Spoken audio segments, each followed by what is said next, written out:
6월의 첫째 주일인 오늘은 환경주일로 우리 교회가 지키는 주일입니다. 환경주일 그러면 생소하신 분도 아직 계실 것 같은데요.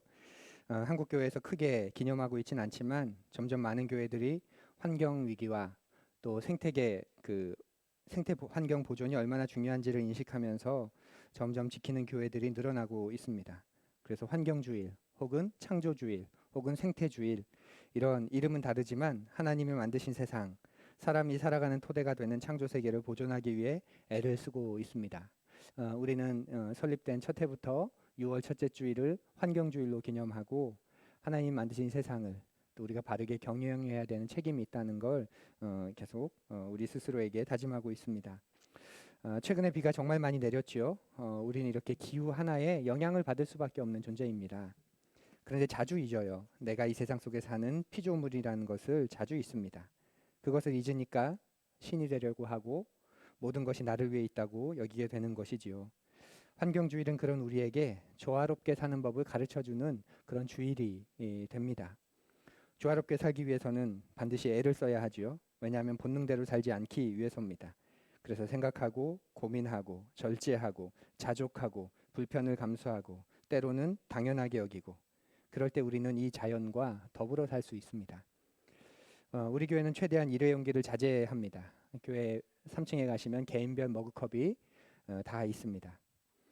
1층 카페에서 커피를 드실 때 머그컵을 들고 내려가서 거기다 달라고 하십시오. 그럼 전도도 되고요. 그만큼 종이컵을 덜 쓰는 겁니다. 또 여쭤봐요. 목사님 우리 교회에 사람이 많아질 것 같은데 이거 어떻게 하시겠어요? 많아지면 이제 컵 치우면 됩니다. 여러분이 집에서부터 컵을 들고 다니십시오. 그런 거 문제도 아닙니다.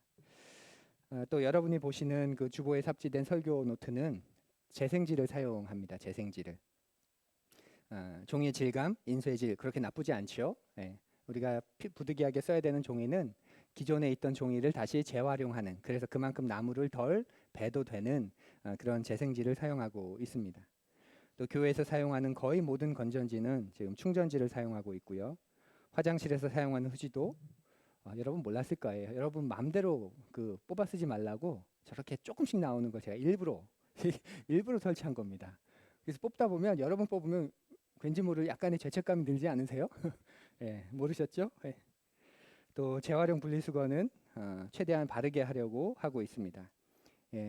최종지에서 어떻게 되건 그런 얘기들 많이 있잖아요. 결국 그렇게 해도 잘 안 된다더라.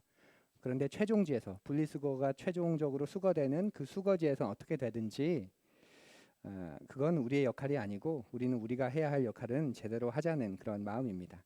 습관을 들이는 게 가장 중요한 거지요. 한 가정에서는 이런 교회의 마음이 느껴져서 그동안 생수를 사다 먹었는데 그걸 그만하고 정수기를 설치했다는 말에 또 감동을 받기도 했습니다.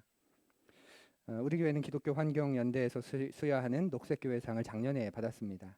앞으로 창조세계 그리고 우리가 가지고 있는 그 피조성을 잊지 말라고 준 상이라고 믿습니다.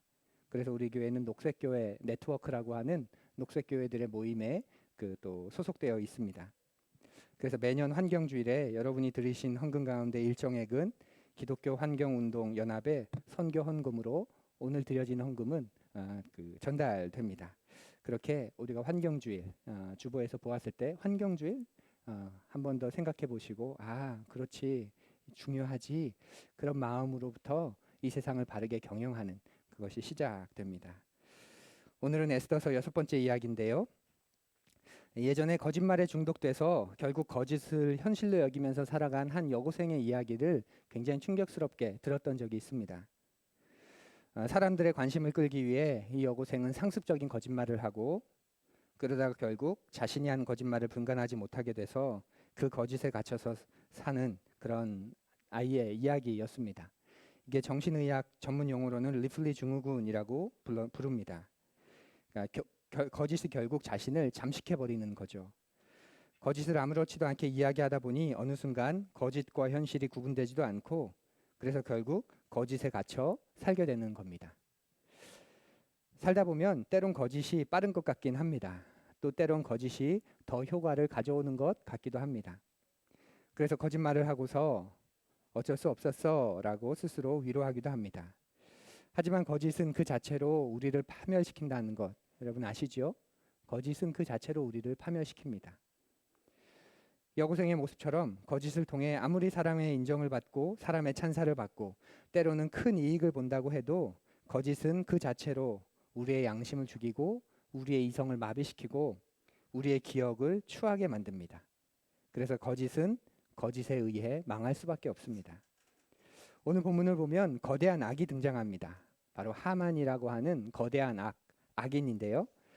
3장을 시작하며 바로 이 하만과 에스더의 아버지인 모르드게 사이에 심각한 문제가 생기게 됩니다. 오늘 말씀을 먼저 낭독하지요. 에스더 3장 1절에서 11절 말씀입니다. 구약성경 에스더 3장 1절에서 11절 설교 노트를 보시면서 우리 세 번역으로 2절씩 윤독하겠습니다. 이런 일들이 있은 지 얼마 뒤에 아하수에로 왕은 아각 사람 함무다다의 아들 하만을 등용하여 큰 벼슬을 주고 다른 대신들보다 더 높은 자리에 앉혔다. 대궐문에서 근무하는 신하들은 하만이 드나들 때마다 모두 꿇어 엎드려 절을 하였다. 하만을 그렇게 대우하라는 왕의 명령이 있었기 때문이다. 그러나 모르드게는 무릎을 꿇지도 않고 절을 하지도 않았다. 모르드게가 그렇게 하니 대궐문에서 근무하는 왕의 신하들이 모르드게를 나무랐다. 어찌하여 왕의 명령을 지키지 않소? 그들이 날마다 모르드게를 타일렀으나 모르드게는 그들의 말을 듣지 않았다. 마침내 그들은 하만에게 이런 사실을 알렸다. 그들은 모르드게가 스스로 유다 사람이라고 말한 적이 있으므로 그의 그런 행동이 언제까지 용납될 수 있는지 두고 볼 셈이 없다. 하만은 모르드게가 정말로 자기에게 무릎을 꿇지도 않고 자기에게 절도 하지 않는 것을 보고 화가 잔뜩 치밀어 올랐다. 더욱이 모르드게가 어느 민족인지를 알고서는 하만은 모르드게 한 사람만을 죽이는 것은 너무 가볍다고 생각하였다. 하만은 아하수에로가 다스리는 온 나라에서 모르드게와 같은 결의인 유다 사람들을 모두 없앨 방법을 찾았다.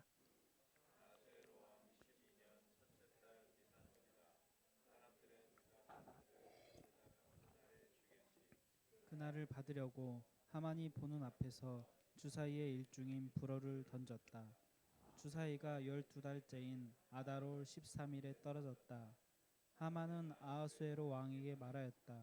임금님께서 다스리시는 왕국의 여러 지방에 널리 흩어져 사는 민족이 하나 있는데 그들은 자기들끼리만 모여서 삽니다.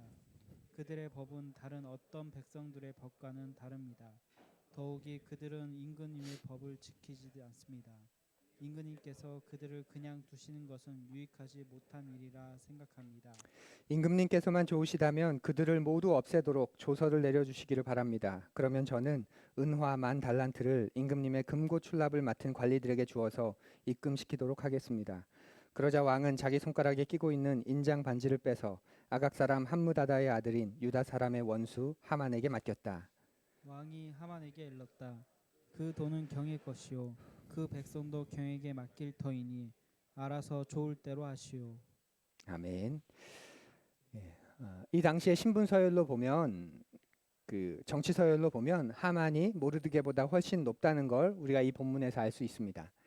아하수에로 왕은 페르시아 제국의 질서를 위해서 그 신분 질서를 존중하게 하죠.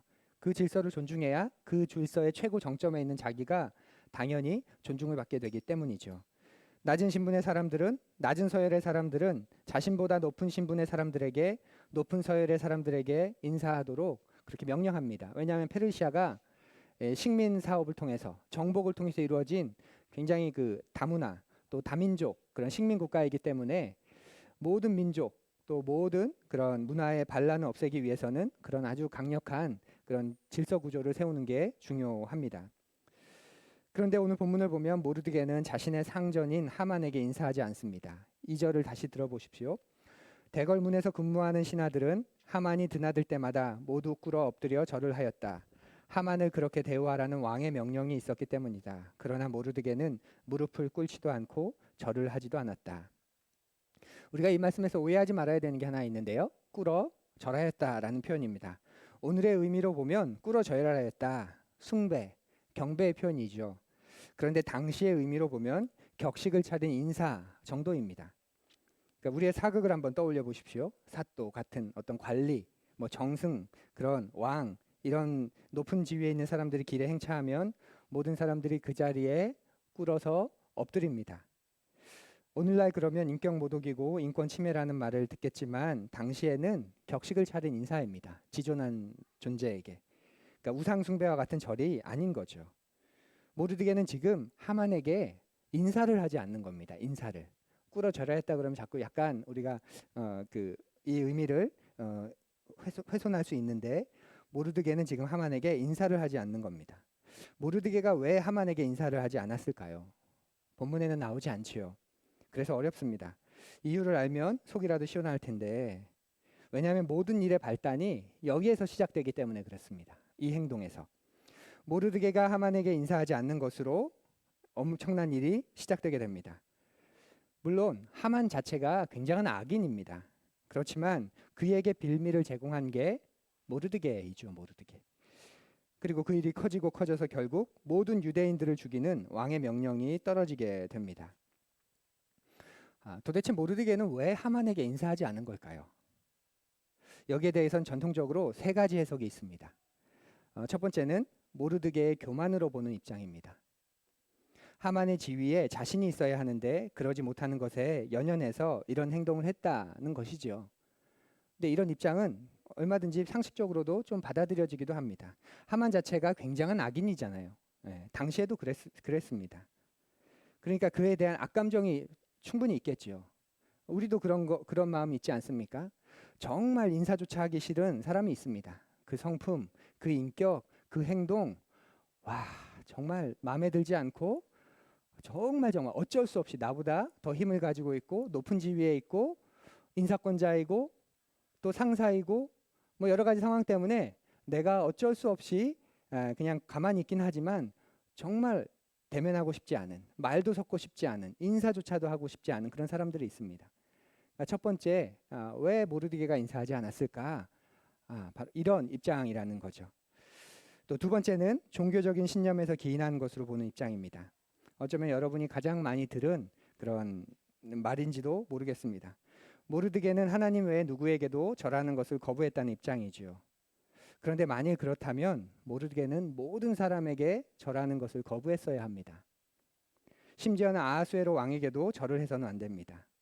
그런데 모르드게는 하만에게만 절하지 않습니다. 하만에게만 인사하지 않습니다. 그러니 여호와 하나님 신앙 때문에 하만에게 절하지 않았다. 종교적인 이유 때문에 하만에게 전하지 않았다라는 것은 해석상의 문제를 가지게 합니다. 세 번째는 아말렉 자손에 대한 민족적 자존심 때문이라는 입장이죠. 그 에스더에서는 아각 사람이라고 말하는데 아각은 아말렉의 대표적인 왕입니다. 유대인들이 다윗을 기억하듯. 그러니까 아각 사람이라는 건 아말렉 자손이라는 뜻입니다. 마치 우리 민족을 단군의 후손, 한국인, 조선인이라고 안 하고 단군의 후손이라고 표현하는 것과 같습니다. 그런 민족적 자존심 때문이라는 거죠. 동료 신하들이 문제가 심각해질 걸 염려하고 모르드게에게 인사하라고 충고해요. 그런데 모르드게는 난 유다인이야 이렇게 답을 합니다. 4절을 개역개정으로 들어보십시오. 날마다 권하여 모르드게가 듣지 아니하고 자기는 유다인임을 알렸더니 또 에스더서 전체를 보면 모르드게는 유다인, 유다의 후손, 유다 사람, 다윗의 후손, 유대인, 유태인, 히브리인 그런 말이죠. 또 하만은 아각 사람이라는 게 부각됩니다. 그렇게 보면 이 입장이 유력하다고 볼 수 있습니다. 그러니까 이건 신앙적인 이유와는 좀 다른 겁니다. 아말렉을 멸하라고 했는데 멸하지 않아서 우리에게 이런 일이 생긴 거다. 이런 신앙적인 입장이라기보다는 한국과 일본인 사이에 있는 그런 민족적인 정서, 반감, 그런 과거부터 이뤄오는 그런 악연, 게다가 더군다나 이 하만이라고 하는 사람이 지독한 악인, 그 속에서 오는 그런 반감, 그런 민족적 자존심이라는 입장입니다. 그렇게 보면 이 입장이 유력하다고 볼 수 있습니다. 그렇게 일이 벌어지는 거죠. 인사하지 않는 하만이 굉장한 모욕감을 느낍니다. 그리고 그 분노가 맹렬하게 타올라서 모르드게를 죽이겠다는 결정을 하고 그런데 그 정도로는 만족하지 못합니다. 나를 얕잡아 보면 어떤 일이 생기게 되는지 내가 이 모르드게 그리고 그 민족인 유다인들에게 본때를 보여주고 이 제국에 사는 모든 사람들이 나를 경외하도록 나를 높이도록 그렇게 하기로 결정합니다. 6절이죠. 더욱이 모르드게가 어느 민족인지를 알고서는 하만은 모르드게 한 사람만을 죽이는 것은 너무 가볍다고 생각하였다. 하만은 아하수에로가 다스리는 온 나라에서 모르드게와 같은 결의인 유다 사람들을 모두 없앨 방법을 찾았다. 그런데 하만의 이 계획에는 문제가 한 가지 있습니다. 어떤 문제일까요? 네, 왕의 허락을, 왕의 재가를 받아야 되는 문제입니다. 하만은 왕을 설득시켜야 합니다. 자기가 원하는 일을 하기 위해서. 그래서 하만은 그런 왕을 어떻게 설득시키고 있을까요? 과장과 거짓을 사용해서 왕을 미혹시킵니다. 8절부터 나오는데요. 모든 유대인을 죽이기로 한 날을 결정하고 나서 지금이 1월인데 그해 12월에 죽여야 되겠다. 그래서 그 왕의 재가를 받기 위해서 하만은 왕 앞에 섭니다. 그리고 왕에게 과장과 거짓을 통해서 이 민족이 사라져도 충분한, 사라져야 하는 그 민족이라는 걸 말합니다. 우리 8절 말씀을 우리 설교 노트를 보면서 8절만 함께 읽습니다. 하만은 아하수에로 왕에게 말하였다.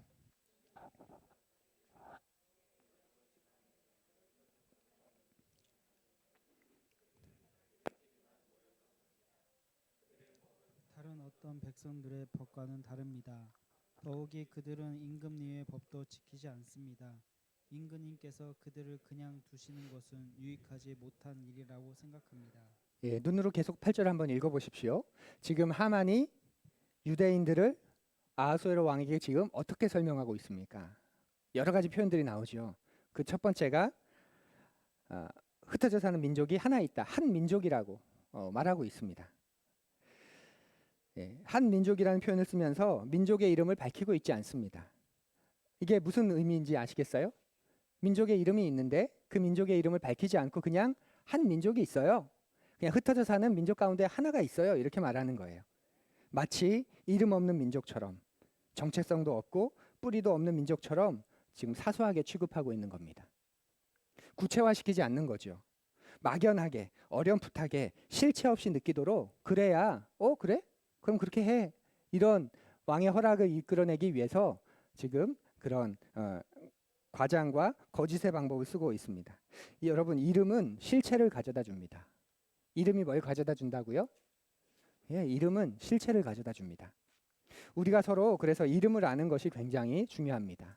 이름 다 아세요? 아이들의 이름을 아는 게 그래서 중요합니다. 여러분들이 다음 세대, 우리 교회 다음 세대 17명 정도 되는 아이들의 이름을 알면 어떤 일이 생기는 줄 아세요? 그 아이들이 우리 교회에 존재하게 됩니다. 하지만 그 이름을 모르면 존재하지만 존재하지 않는 아이들일 수 있습니다. 이전에 사역할 때 제가 대안교육 프로그램을 담당할 때였는데요. 야생화라는 주제로 수업을 진행한 적이 있습니다. 그 수업을 하고 나서 놀라운 일이 생겼습니다. 정말 개인적으로는 굉장히 놀라운 일이. 아이들이 매일 등교, 하교하면서 또 교회를 오고 가면서 길에 있는 생각 없이 밟던 그런 잡초, 길꽃이었는데 그 수업을 통해 이름을 배우고 꽃의 모양을 아는 순간 그때부터는 그 꽃을 밟지 않는 거예요. 별꽃이네?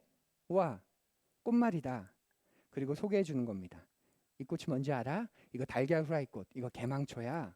이렇게 이야기하는 거죠. 이름을 몰랐을 땐 그냥 아무 생각 없이 그냥 무심히 밟고 지나가던 길가에 있는 잡초였는데 내가 그 꽃의 이름을 알고 있는 순간부터 이름을 알고 나니까 그때부터 밟지를 못하는 거예요. 별꽃이 폈네? 꽃말이다. 이름은 우리의 실체를 가져다 줍니다. 우리의 존재를 존재하게 해줍니다.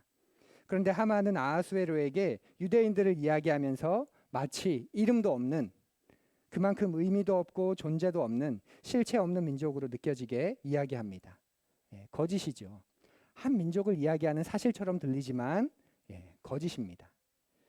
또 뭐라고 이야기하냐면 그들이 한 민족이 있는데 그들이 페르시아 전역에 분리되어서 흩어져 산다 말합니다. 여기서 분리되고 흩어져 산다는 말은 이런 어감입니다. 사회적으로 동화되지 못하고 있다. 좀 어울려서 으쌰으쌰 연합하지 못하고, 그러니까 페르시아로서는 굉장히 위험한 일이죠. 이게 지금 식민 사업을 통해서 이루어진 나라인데 그렇기 때문에 반역의 위험이 얼마든지 있는데 그러지 않기 위해서는 아하수에로의 그런 충성을 향한 충성 아래에서 연합해야 되는데 이 민족은 연합하지도 않고 또 그렇게 잘 동화되지도 못해라는 말입니다. 분리돼서 흩어져 산다는 뜻입니다. 이 역시 별다른 실체가 없는 민족이고 사회적으로 잘 섞이지 못하는 민족이라는 논리입니다. 유대인들이 곳곳에 분리되어 있고 흩어져 살긴 하지만 그런 의미는 아니지요. 물론 유대인들은 여호와 하나님 한 분만을 섬기는 종교적인 독특성이 있습니다. 그래서 자신들이 다른 사람들과는 구별된 존재라고 하는 그런 선민 사상이 그들에겐 분명히 있습니다. 하지만 그것 때문에 사회적으로 잘 섞이지 못한다는 것은 거짓이지요. 그건 왜곡된 정보입니다.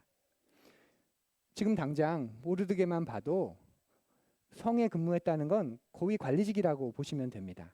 그러니까 모르드게만 해도 페르시아 사회에 깊숙이 들어와 있는 겁니다.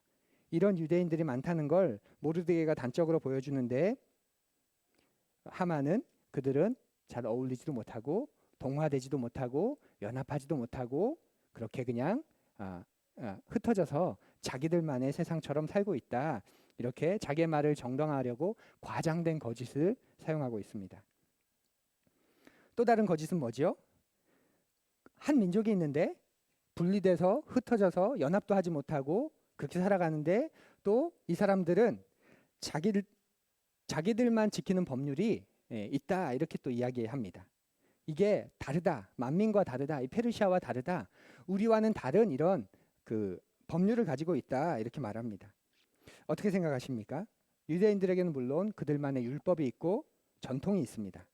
엄격한 복장 의식, 또 엄격한 제사법, 엄격한 음식법 이런 것들을 다 가지고 있습니다.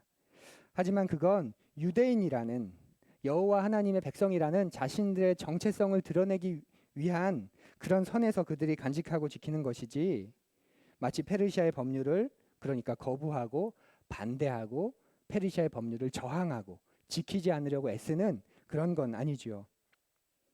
더군다나 페르시아는 이 자체가 연합을 이루어야 되기 때문에 모든 민족이 가지고 있는 그 독특성을 인정해 준 나라입니다. 고레스 칙령을 통해서 돌아가도 된다.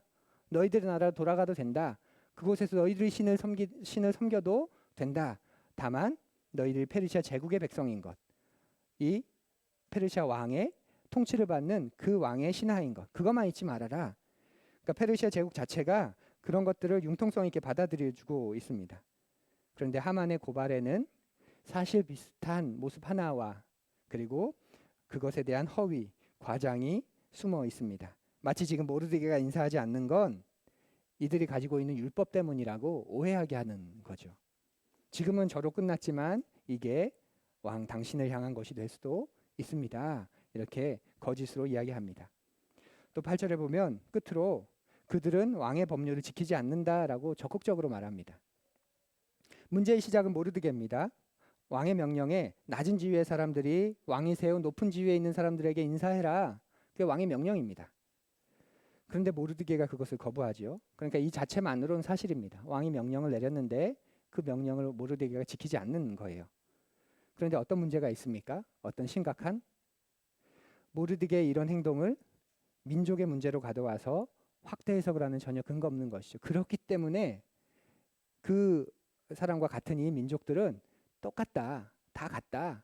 그러니 없애도 된다. 없애야 한다. 제국의 안정을 위해서, 제국의 평화를 위해서, 당신의 그런 안녕을 위해선 제거해야 한다라고 모함합니다. 하만은 이렇게 왕의 허락을 받아내기 위해서 과장과 거짓을 사용합니다. 그런데 생각해 볼까요?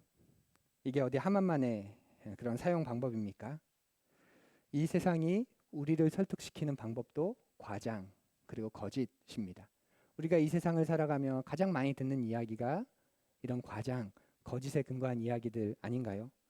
두려움을 심어주기 위해서 내가 하나님의 백성으로 살아갈 때, 내가 하나님께 순종하며 살아갈 때, 내가 하나님을 따르며 살아가고자 할 때 그것을 방해하고 그런 삶을 살아가지 못하도록 그렇게 되면 하면서 가장 최악의 상황, 가장 극단적인 이야기들을 우리 마음에 심어두고 그러면 평생 이렇게 돼. 그러면 평생 이런 일이 생겨. 마치 영원도 없는 것처럼 이 시간과 이 순간이 인생의 전부인 것처럼 그렇게 이야기합니다. 그리고 우리는 그 과장과 거짓이 어느 순간 진리처럼 느끼며 무뎌지게 살아가기도 하지요. 그런 의미에서 신약에서 말한 예수님이 말씀하신 너희들이 이 세상에서 나의 제자로 살아갈 텐데 하나님 나라 백성으로 살아갈 텐데 영원한 본향을 사모하는 순례자로 살아갈 텐데 그때 제일 중요한 게 뭐냐면 뱀같이 지혜롭고 비둘기같이 순결해야 돼 라고 말씀하신 말씀입니다. 우리가 그런 세상 속에 살기 때문에 우리는 뱀같이 지혜롭고 비둘기같이 순결해야 합니다. 그런데 우리는 어떤 삶을 보통 살아가죠? 지혜로워야 할 때 뱀같이 비둘기같이 멍청하고 순결해야 할 때 뱀같이 약삭빠르게 그렇게 살아가는 경우가 얼마나 많이 있습니까? 하만이 과장과 거짓으로 왕을 설득합니다. 그런데 그게 부족했는지 최종적으로 아주 강력한 방법을 하나 더 씁니다. 뭐냐면 뇌물입니다. 9절 말씀도 우리 같이 읽어보죠. 9절 말씀입니다.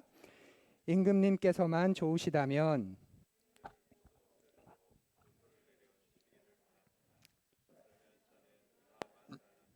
임금님이 금고 출납을 맡은 관리들에게 주어서 입금시키도록 하겠습니다. 하만은 유대인들을 죽이기 위해서 은화 40달란트를 자기가 내겠다고 왕에게 말합니다. 이게 어느 정도 될까요? 성서 고고학자들은 은화 10,000달란트 이걸 오늘날의 도량령으로 하면 300톤 정도라고 합니다. 10,000달란트 은화 300톤.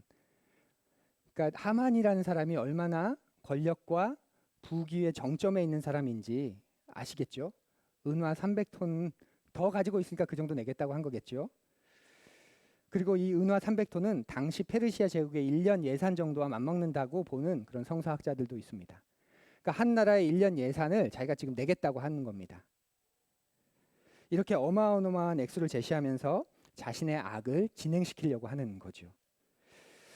은 300톤을 가지고 있는데 마음이 지옥인 사람. 그래서 감사하지도 못하고 은을 300톤이나 가지고 있는데 그 삶이 안정되지도 않고 누리지도 못합니다. 그래도 은 300톤이 있고 싶으시죠? 나는 은 300톤 있으면 마음도 안정되고 내 마음은 하만과는 다를 거야. 그런 분은 주님과 쇼부를 보셔야 됩니다. 주님도 그렇게 생각하시는지. 그럼 왜 하만은 은 300톤을 내겠다고 이야기한 걸까요? 왜냐하면 당시에 필요 없는 민족은 죽이는 대신에 노예로 삼아서 팔면 됩니다. 그럼 그만큼 국고에 왕에게 수입이 들어오는 거죠.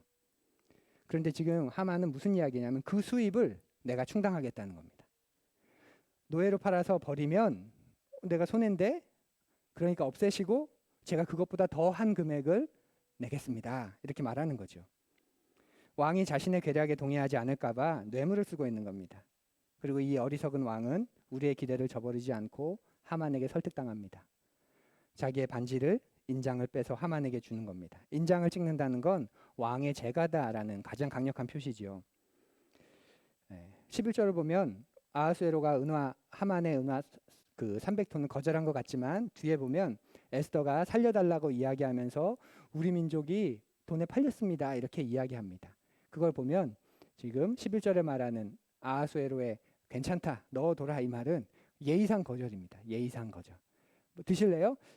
괜찮아요. 네. 돌아가면 이제 한 번 더 물어볼 줄 알았는데 뭐 이런 것처럼 지금 그런 상황입니다. 이보다 더 완벽한 완전 범죄가 어디에 있겠습니까? 돈까지 받았으니 이제는 빼도 박도 못합니다. 그런데 서두에 말씀드린 것처럼 거짓은 거짓으로 망합니다. 거짓으로 쌓은 성은 거짓 때문에 망합니다. 왜냐하면 그 기반이 거짓이니까.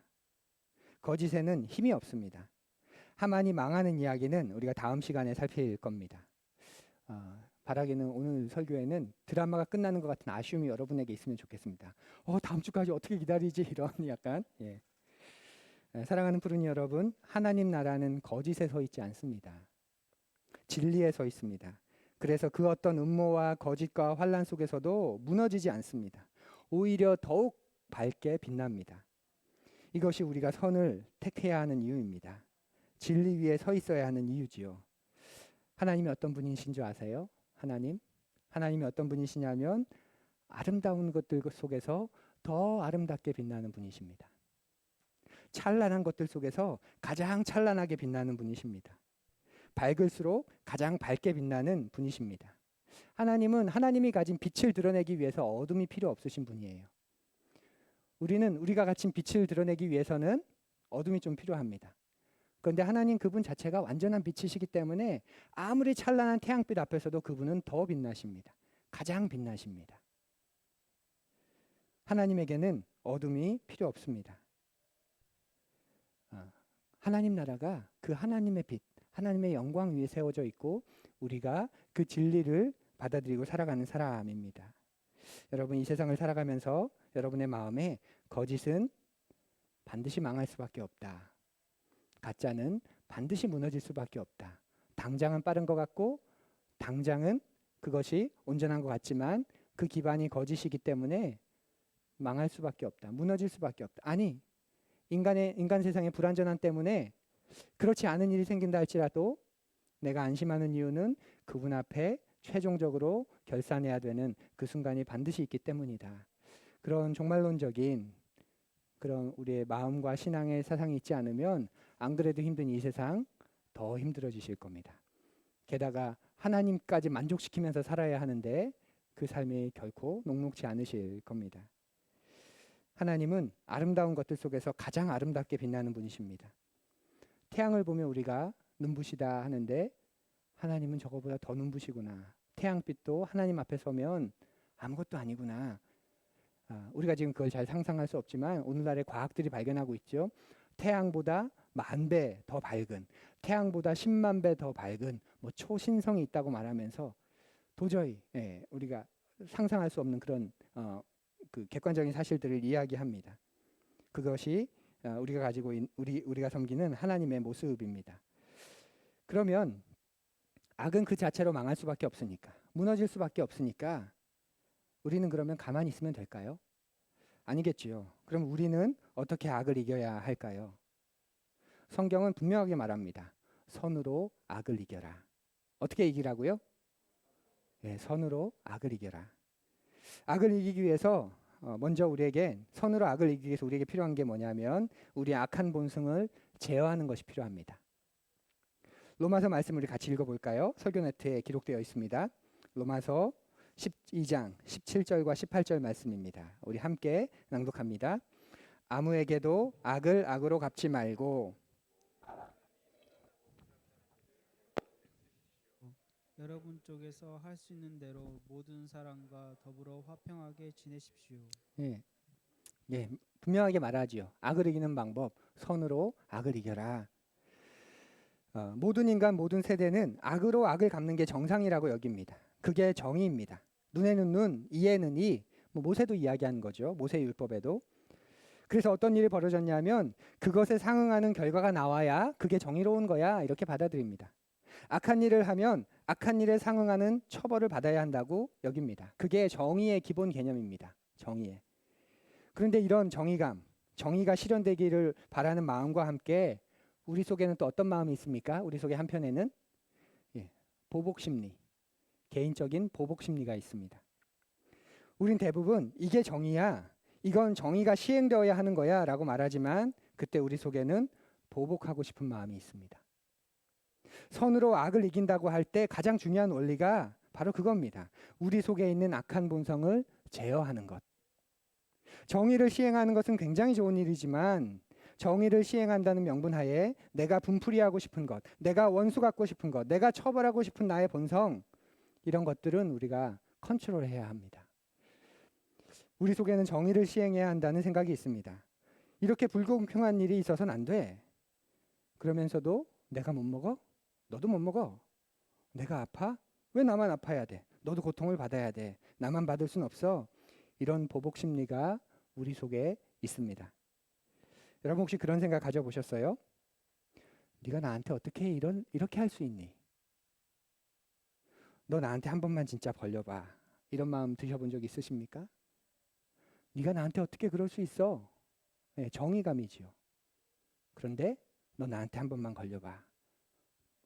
개인적인 원한, 보복심입니다. 사랑하는 푸른 여러분, 여러분 안에 이런 보복심리가 있다는 걸 성찰하셔야 됩니다. 그리고 그건 악이라고, 죄성이라고 인정하셔야 됩니다.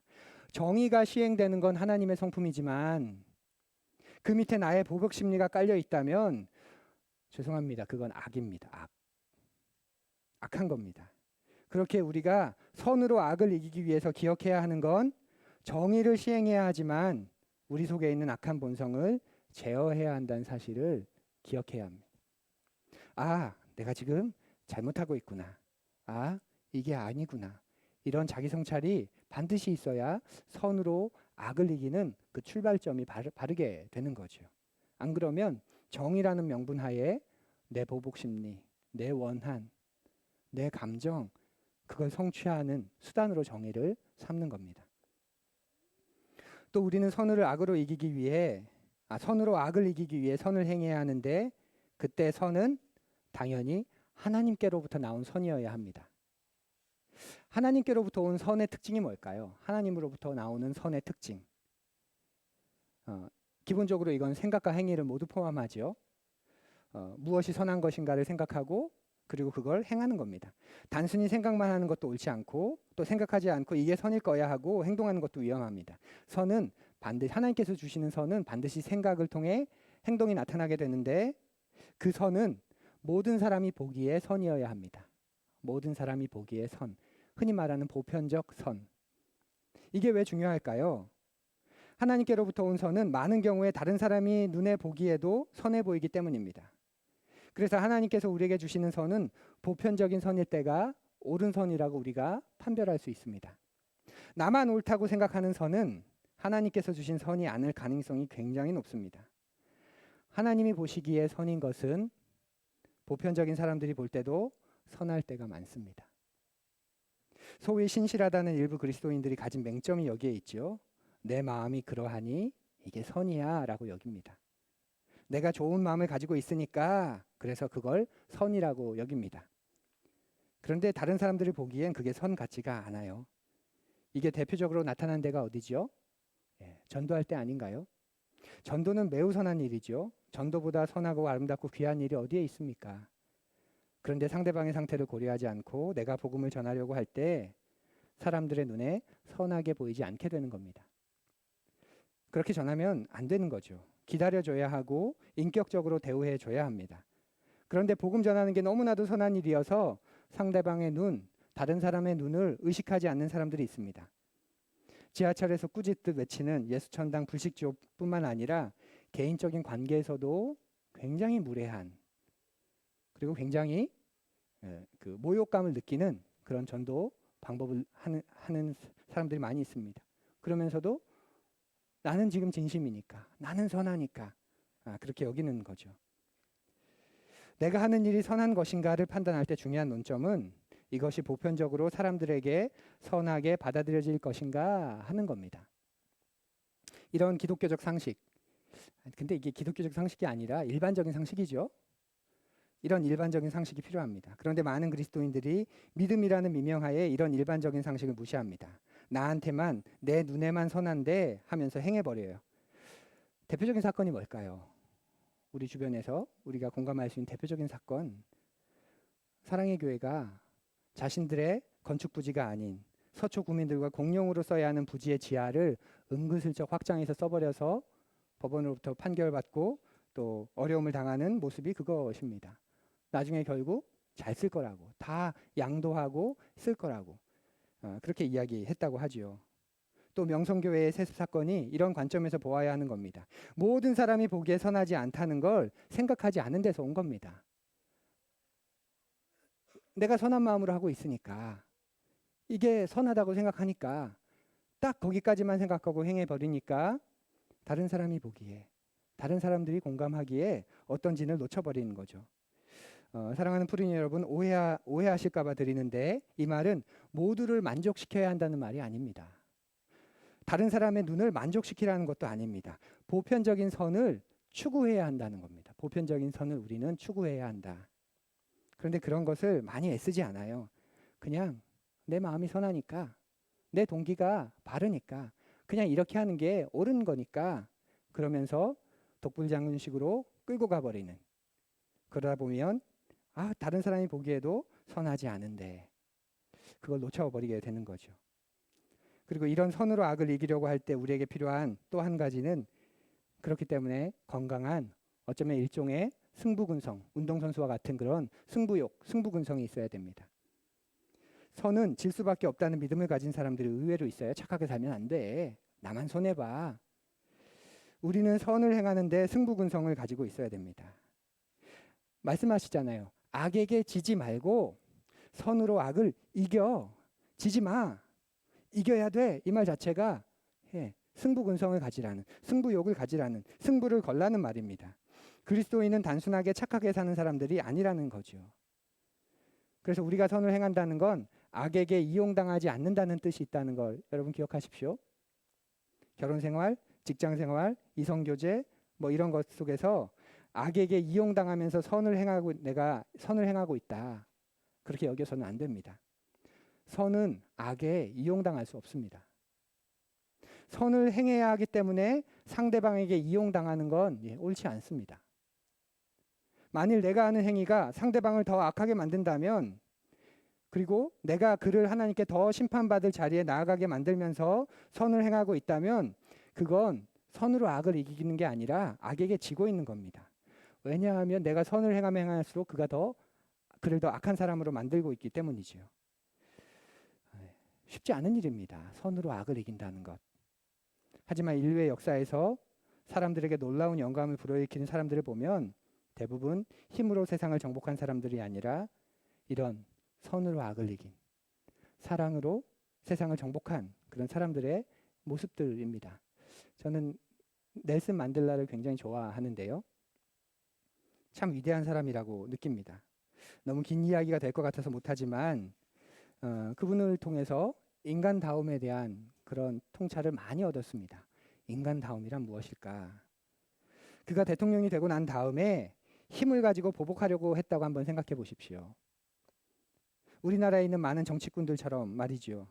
지금은 권력을 안 가지고 있으니까 눌려 살지만 정권이 뒤집혀서 우리가 권력을 가지면 이제까지 앞에 했던 거 다 없애뜨리고 앞에 있었던 사람들 다 하고 우리 때부터 내가 제대로 보여주겠다고, 그러고 나서 또 바뀌면 또 다 없애고,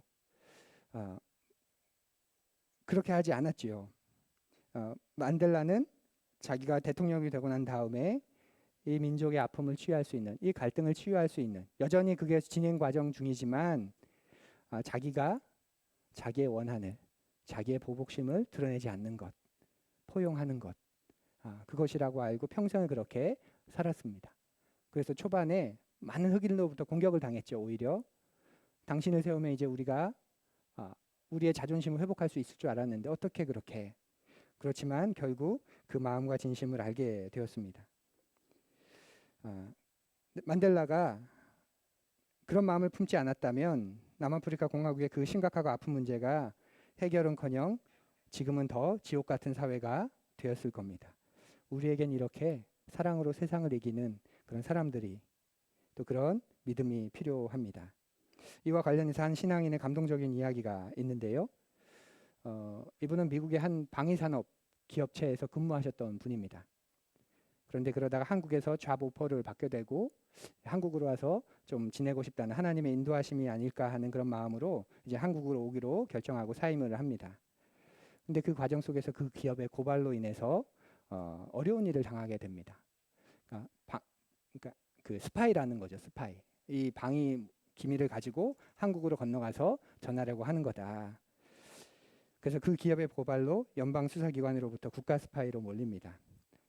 소속돼 있던 주 정부가 아니라 연방기관, 우리로 치면 뭐 정확한 비유는 아니지만 경찰서가 아니라 국정원으로부터 이제 혐의를 받는 거죠.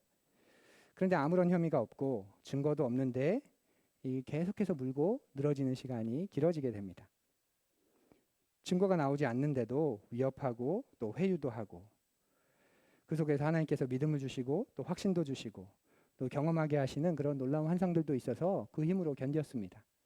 근데 그렇게 3개월이 지나서 이제 끝났는다 하는데 국가 스파이였다가 혐의가 없으니까 이제는 산업 스파이로 다시 옮겨지고 그 시간이 시작되게 됩니다. 낙담과 낙심이 얼마나 컸을지 상상이 가지요. 그리고 처음 6개월은 가택 구금을 당한 상태입니다. 왜냐하면 이 기밀을 할 수 있으니까 집안에 못 나오도록, 그리고 집안에 통신이나 그런 걸 다 사용하지 못하도록, 왜냐면 인터넷을 통해서, 이메일을 통해서 건네면 안 되니까. 그래서 집 밖으로 나가지도 못하고 통신도 금지입니다. 집에 찾아오는 손님들, 방문객들도 들어갈 때는 휴대폰을 놓고, 왜냐면 거기서 이게 하면 안 되니까. 이제 그런 어마어마한 그런 상황 속에 처해집니다. 어떻게 나한테 이런 일이 있을까? 내가 재기할 수 있을까? 내 인생 다 무너진 것 아닐까? 그런 마음이 들지 않았을까요? 그리고 그것 때문에 힘들지 않았을까요? 기소할 내용이 전혀 없는데도 계속해서 인정하라고, 계속 그 멘탈을 털고 위협하고, 자꾸 이러면 결국 10년 이상을 받는데 지금 인정하면 1년 정도에서 무마시켜 주겠다. 그런 회유 아닌 회유를 계속 겪습니다. 하지만 아닌데, 전혀 아닌데, 힘들지만 내 멘탈이 점점 약해지긴 하지만 이건 진실이 아닌데, 이건 거짓인데, 그런 굴복할 수 없는 마음을 주시고 또 가지게 되셔서 그렇게 할 수 없다 이렇게 결정을 하죠. 그러고 난 다음에 어떤 일이 생겼을까요? 그 기간이 2년이 됩니다. 2년. 그러고 나서야 종결이 됐는데, 종결할 때도 해당 검사를 고소하지 않는 조건으로 종결됩니다. 그러니까 아는 거죠. 당신 잘못이 없다. 그런데 그렇게 해서 끝나면 우리를 고소할 테니까 고소하지 않는 조건으로 이제 없던 일로 하자라고 말입니다. 여러분이라면 어떠시겠습니까? 그 보복심, 그 원한, 그 원망, 복수심, 그런 것들이지 않을까요? 정말 본때를 보여주고 싶은, 나를 건든 걸 용서하지 않는, 그래서 정말 안 되겠다, 내 받은 거 억울한데 내가 최대한 받아낼 수 있는 게 있다면 내가 다 받아낼 거야, 그런 마음이 생기지 않을까요? 근데 그 긴 시간 그리고 나서 이후에도 그런 마음 때문에 이분들은 망가지지 않았고 또 그 가족도 망가지지 않습니다. 어려운 일을 겪고 난 다음에 망가진 분들이 많이 있죠. 그 2년 동안 참 어려운, 그리고 구치소에 수감되어 있을 때는 놀랍게도 그 시간을 또 하나님을 더 찾는 시간으로 삼아서 그곳의 수감자들 사이에 예배가 생기고, 또 그 가운데에서 또 캐나다에서 해킹으로 인해서 이제 몰린 그 한 청년은, 20대 청년은 예수 그리스도를 만나게 되고 회심하게 되는 그런 역사까지 있었다고 합니다. 예. 우리에겐 이렇게 사랑으로 세상을 이기는, 선으로 악을 이기는, 악으로 악을 갚지 않고 정의를 내 보복이라는 이 미명하에 내 원한을 갚아내려고 하는 수단으로 삼지 않고 이렇게 하나님 나라를 만들어가고 건설하고 이겨가는 그런 사람이 필요하지 않을까요? 하만이라고 하는 거대한 악이 생겨나고, 너무 거대해서 자기가 할 일을 딱 하기 위해서 은 300톤을 낸대요. 은 300톤을. 그 앞에서 아무런 힘도 없는 한 민족. 하지만 하나님이 계시고, 그 하나님이 계시니 그 속에서 그 믿음의 삶을 또 살아가는 그런 모습들을 우리가 보게 됩니다. 제가 방금 드린 이야기는 우리 교인 가운데 한 분이신 우리 정광승 손현주 형제 자매님의 이야기입니다. 우리 안에 있었던 일들이 하나님을 만난 경험, 또 하나님께서 우리를 통해서 그 하나님의 살아계심을 드러내는 너무 선한 전 간증이 된다고 속입니다. 제가 두 분의 이야기를 잠깐 나누었지만 여러분도 다 그러실 것 같아요. 얼마나 그 긴 시간 속에서 어렵고 힘든 그런 삶을 살았던 그 속에서 믿음으로 내가 승부를 걸어서 또 그 승부근성을 포기하지 않아서 결국 이겨내고, 또 결국 승리하고, 또 여전히 그런 유혹이 있지만 지금도 그걸 내 감정대로 내 정서대로 하지 않기 위해서 애쓰고 또 애를 쓰는 그런 우리의 삶이 여러분에게도 있을 거라고 믿습니다. 사랑하는 푸른 여러분, 거짓은 반드시 망할 수밖에 없습니다. 아멘. 거짓은 반드시 망할 수밖에 없습니다. 이 땅에 있는 거짓, 그것에 너무 흔들리지 마십시오. 지금 비트코인을 사주면 나중에 떼부자가 될 거다. 아멘.